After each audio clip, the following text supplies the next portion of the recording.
Salut tout le monde, c'est Joker et on se retrouve aujourd'hui pour une nouvelle vidéo avec le retour tant attendu du scouting. Ça fait un petit moment que j'avais pas sorti de vidéo sur cette chaîne, je vous avoue que je suis pas mal pris par le nouveau projet Sorare MLB TV, donc pour ceux qui ont raté l'info, c'est une chaîne YouTube que j'ai créée il y a 15 jours et qui est consacrée uniquement au baseball.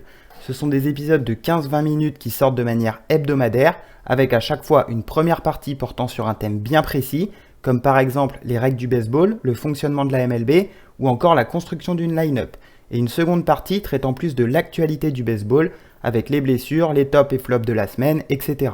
Donc si vous êtes intéressé par le baseball, n'hésitez pas à vous abonner. Et alors comme je disais, aujourd'hui on se retrouve pour du scouting et on va se focus sur l'Asia avec deux championnats, la K-League et la J-League. Pourquoi l'Asia ? Eh bien car la fin des championnats approche, il reste exactement 5 journées dans ces deux championnats, donc pour ceux qui comme moi font de l'achat-revente sur les fins reprises de championnat, je pense qu'on va arriver sur un timing très intéressant pour acheter des cartes, en vue de les revendre juste avant la reprise des championnats, c'est-à-dire en février. Concernant le profil des joueurs, c'est un peu comme en Europe, on va essayer de focus des jeunes joueurs plutôt prometteurs, de manière à ce que s'il y a un problème, on ne se retrouve pas coincé avec des joueurs dont la fin de carrière approche.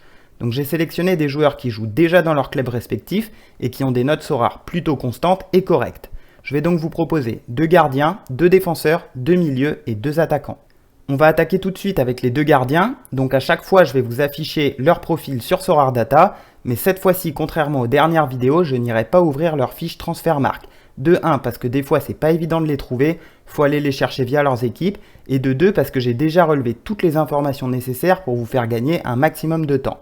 Alors le premier gardien, Sang Bung-keun, désolé par avance si j'écorche certains noms. Âgé de 24 ans, il évolue à Jeonbuk où il est en contrat jusque décembre 2022, à voir s'il sera prolongé. Il a fait toutes ses gammes avec l'équipe nationale coréenne, il est évalué à 950 000 € et est titulaire indiscutable dans son équipe.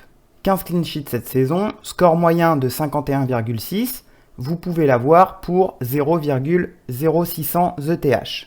Deuxième gardien, Yohei Takaoka. Alors lui, il est un petit peu plus âgé, voilà, il a 26 ans. Il évolue à Yokohama au Japon où il est en contrat jusque janvier 2023. Titulaire indiscutable également, avec cette fois-ci une note moyenne de 54,1. 18 clean sheets à son actif, il est estimé à 800 000 € et par contre, il est un petit peu plus cher. Voilà, il vaut 0,0950 ETH. On passe au défenseur. Donc Haruya Fuji. Il évolue à Nagoya où il est en contrat jusque janvier 2023 également, joueur de seulement 21 ans estimé à 300 000 €. Au niveau du scoring, titulaire également, capable de faire des gros AA scores, vous pouvez voir moyenne à 18,1 et lui il vaut seulement 0,0090.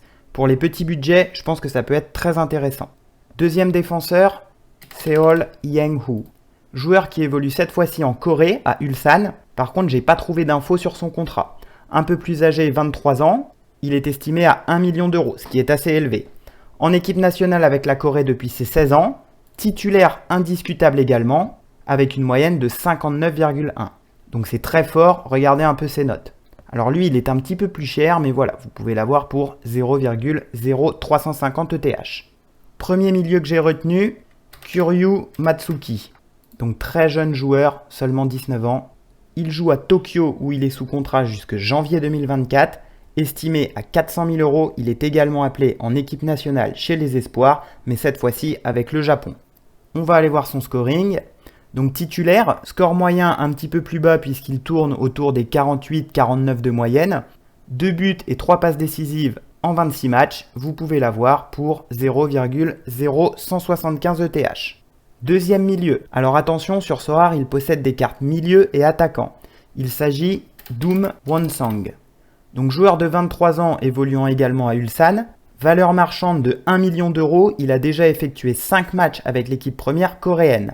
Au niveau du scoring, c'est assez lourd. 53,7 de moyenne. Par contre, j'ai l'impression qu'il fait partie d'une rotation puisqu'il est autant de fois titulaire que remplaçant. Et lui, il vaut un petit peu plus cher puisqu'il est à 0,0400 ETH. On arrive donc sur les 2 derniers joueurs que j'ai retenus, les attaquants. Le premier, Cho Young-wook. Donc joueur de 23 ans évoluant à Séoul, où il est en contrat jusque fin d'année. Il est estimé à 700 000 € et a également été appelé plusieurs fois en équipe première coréenne. Alors lui, il est titulaire un petit peu plus souvent, mais ses notes tournent plus autour de 50. 9 buts et 5 passes décisives cette saison, il n'est pas hyper cher, vous pouvez le trouver sur le marché à 0,0127 ETH. Et enfin, pour finir ce scouting, Makoto Mitsuka. Il évolue au Japon à Hiroshima, valeur marchande de 450 000 € et également appelé à plusieurs reprises en équipe première avec le Japon. Au niveau du scoring, c'est très lourd, 56 de moyenne, 6 buts et 8 passes décisives cette saison. Par contre, il est un petit peu plus cher, vous le trouverez à 0,0510 ETH, mais je pense que vous avez moyen de négocier son prix. Voilà les gars, petite liste de 8 joueurs évoluant dans le championnat Asia. Attendez peut-être encore un peu avant de faire vos achats, même si les prix sont déjà très bas, je pense qu'ils peuvent encore descendre. Peut-être que je vous ferai un deuxième scouting en Asia dans les semaines à venir. En attendant, je vous prépare un scouting 100% MLS qui sortira très bientôt puisque là-bas aussi, on arrive sur la fin du championnat. Il ne reste plus que 2 journées avant le début des playoffs. Si cette vidéo vous a plu, n'hésitez pas à lâcher un petit pouce bleu et à vous abonner si vous ne voulez pas manquer les prochains scootings. C'est tout pour moi, on se retrouve au prochain épisode. Ciao l'équipe!